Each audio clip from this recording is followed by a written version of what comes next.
दो गतियाँ, और शुद्धोपयोग में कोई गति नहीं। उत्कृष्ट शुद्धोपयोग हो गया, घातीय कर्मों को नष्ट करो, केवल ज्ञान पाओ, निर्वाण।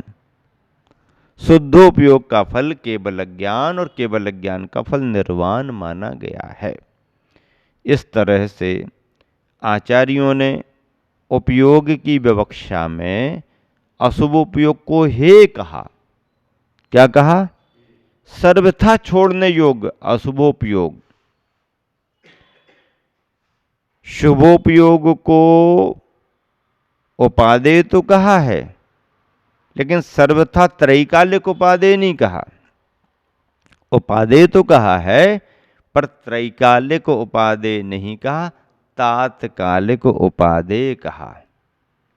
तात्कालिक उपादेय का मतलब है उस समय उसकी आवश्यकता है। आप ध्यान में लीन नहीं हो पा रहे तो अपने आवश्यकों में लगो,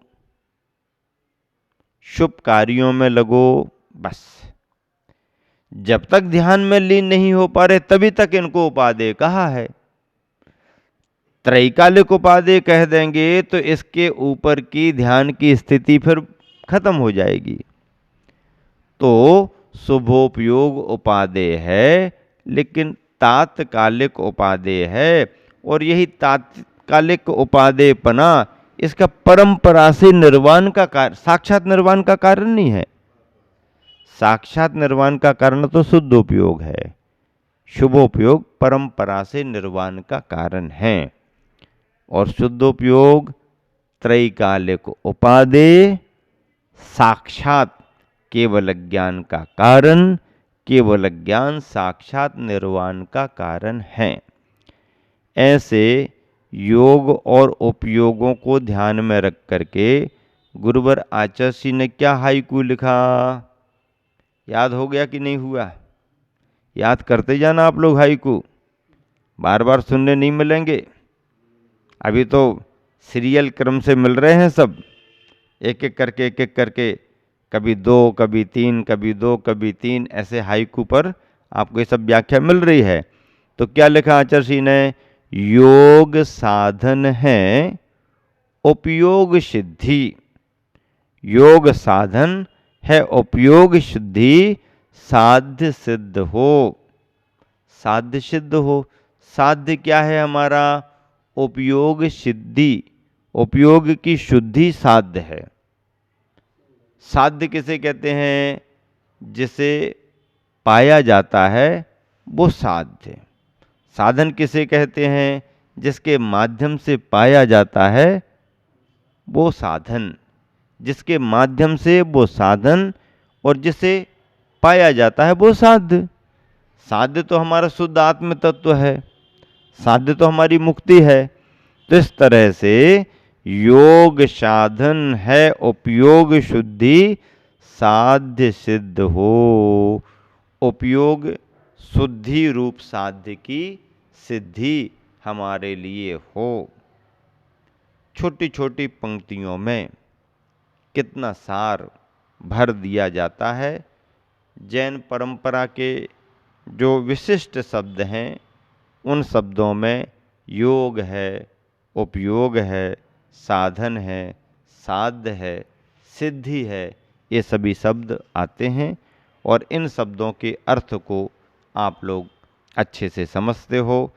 योग की परिभाषा आज बताई, उपयोग का अर्थ आपको बताया, साधन किसे कहते हैं, साध्य किसे कहते हैं, सिद्धि क्या होती है, सिद्धि कैसे होती है, ये जो मौलिक और मार्मिक बिंदु हैं ये सभी स्वाध्याय के माध्यम से आते हैं। और स्वाध्याय में जब हमारा चिंतन बढ़ता जाता है, स्वाध्याय में जब निखार आता जाता है, तो ये सारे शब्द और इनके अर्थ हमको एक तरह से आत्म तत्व की अनुभूति कराने में कारण बनते हैं। आज के दो हाइकू आपके सामने रखे और दोनों के माध्यम से जो व्याख्यान दिया वह पर्याप्त है। बस इतना ही ध्यान रखें कि तैरना स्वाध्याय है और डूबना ध्यान। अब तो डूबो, एक हाइकू पूरा हो गया। दूसरा, योग साधन है, उपयोग शुद्धि, साध्य सिद्ध हो। योग और उपयोग के माध्यम से हमारी सिद्धि साधना की के जो साधना का जो लक्ष्य है उसकी प्राप्ति होना चाहिए। इसी शुभ भावना से आप सभी को विराम देता हूँ। महावीर भगवान की। एक साधक के लिए आत्म साधना के मार्ग में मार्गदर्शक स्वरूप गुरु की बड़ी आवश्यकता होती है। गुरु अनुभवी होते हैं, अभ्यासी होते हैं। ऐसे गुरुओं के निर्देशन में, कहें उनके संरक्षण में, आत्म साधना करने वालों को सुलभता रहती है।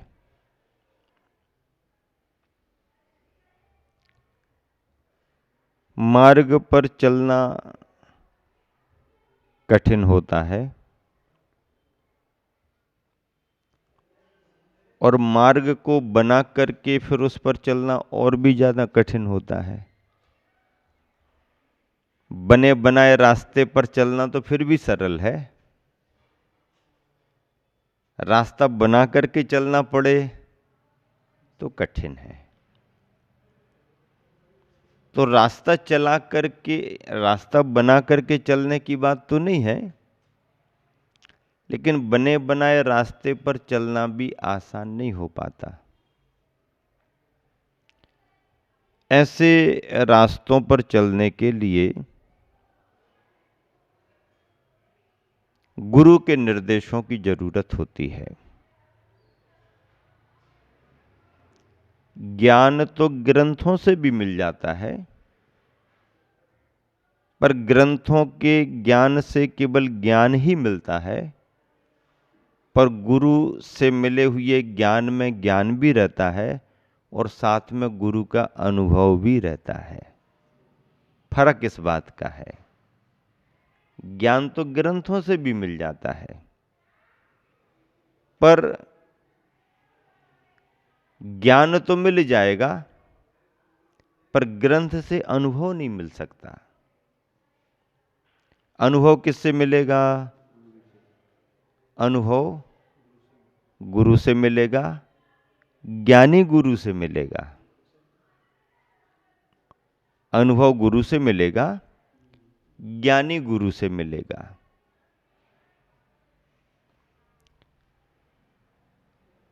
ग्रंथ की भाषा होती है जिसे पढ़ना पड़ता है, उस भाषा को सभी पढ़ लें ऐसा जरूरी नहीं है, लेकिन निर्ग्रंथ की एक ही भाषा होती है। ग्रंथों की अनेक भाषाएं हो सकती हैं, पर निर्ग्रंथ की तो एक ही भाषा है। और निर्ग्रंथ की उस भाषा को पढ़ने के लिए कोई अक्षर ज्ञान होना भी जरूरी नहीं,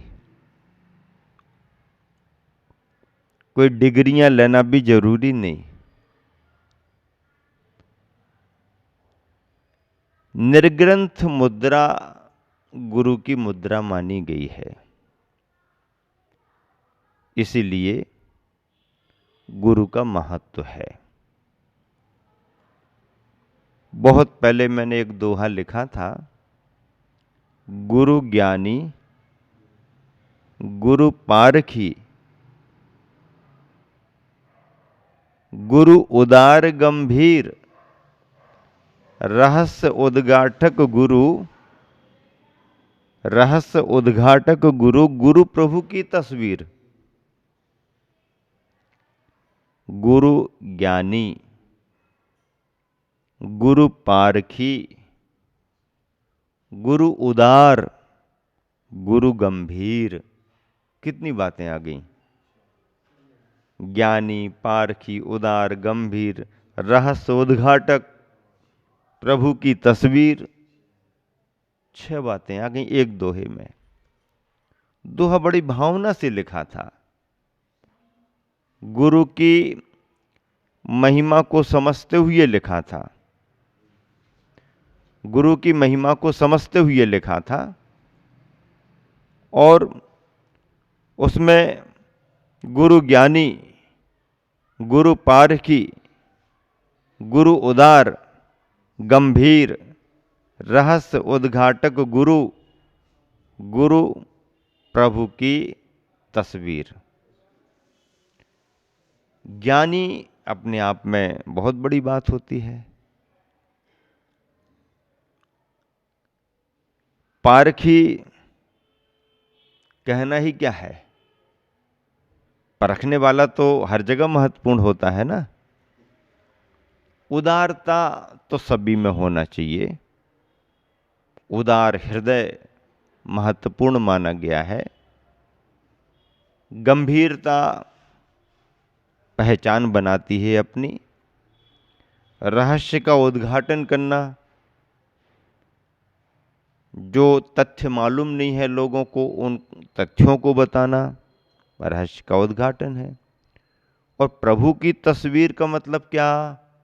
प्रभु की प्रतिकृति, एक जैसी छवि, एक जैसी मुद्रा। पद में अंतर है, पद में अंतर है, लेकिन मुद्रा में अंतर नहीं है। ध्यान करने के लिए जब बैठते हैं तो मुद्रा और स्वरूप वही है जो भगवान का है।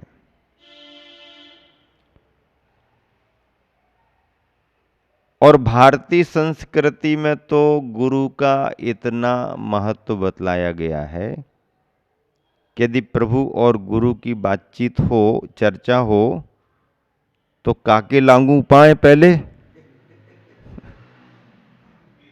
प्रभु भी खड़े हैं, गुरु भी खड़े हैं, तो पांव किसके लगूं? गुरु गोविंद दो खड़े, काके लागू पाए। अरे बलिहारी गुरु आपकी जो गोविंद दियो बताए। गुरु ने ही तो गोविंद का परिचय कराया है, गुरु ने ही तो प्रभु का परिचय कराया है। इस परिचय के कारण ही तो हमने प्रभु से भी ज्यादा महत्व गुरु को दे दिया। और ये सिद्धांत अपने नमोकार मंत्र से मेल खाता है। पद में तो सिद्ध बड़े हैं, लेकिन नमो अरहंताड़म हमने पहले कहा। नमो सिद्धाणम से शुरू करना था। नमो सिद्धाणम, नमो अरहंताड़म, नमो आयरियाणम, नमो वज्जायनम, नमो लोय सभ्य साउडम, ऐसा पढ़ना था। सिद्ध बड़े हैं तो वहीं से शुरुआत करना थी।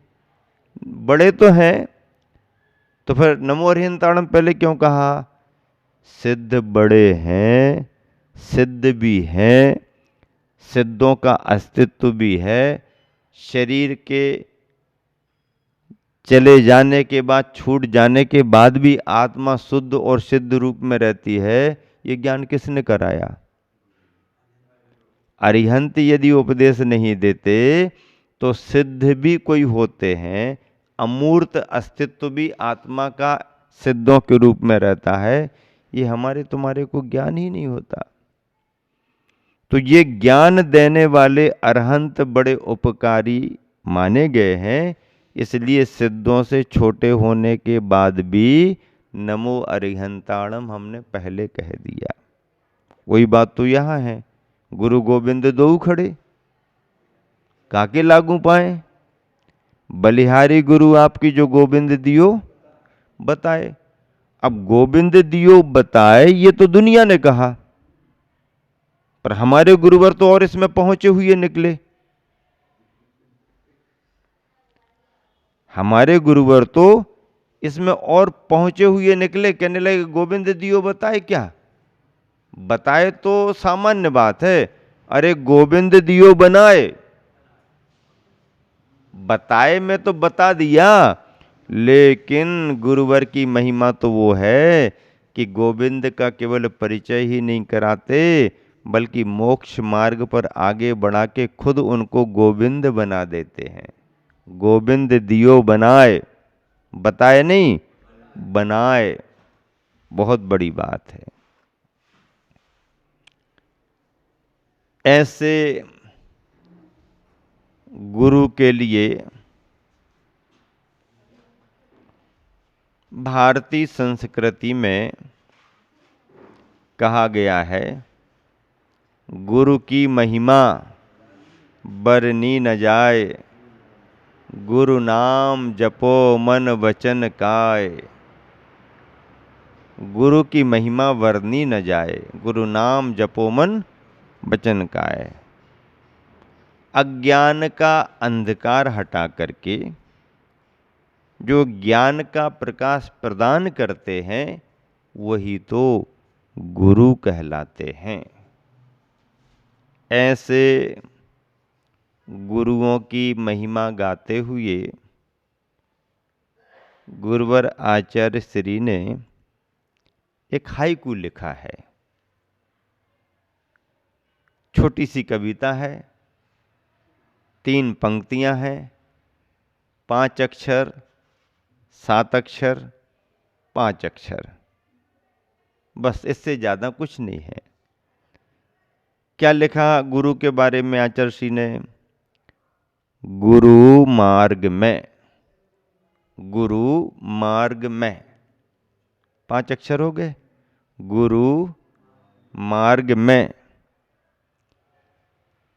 पीछे की वायु सम, पीछे से हवा आ रही है, पीछे की वायु सम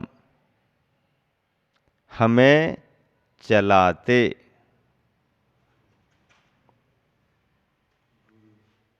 पीछे की वायु सम हमें चलाते।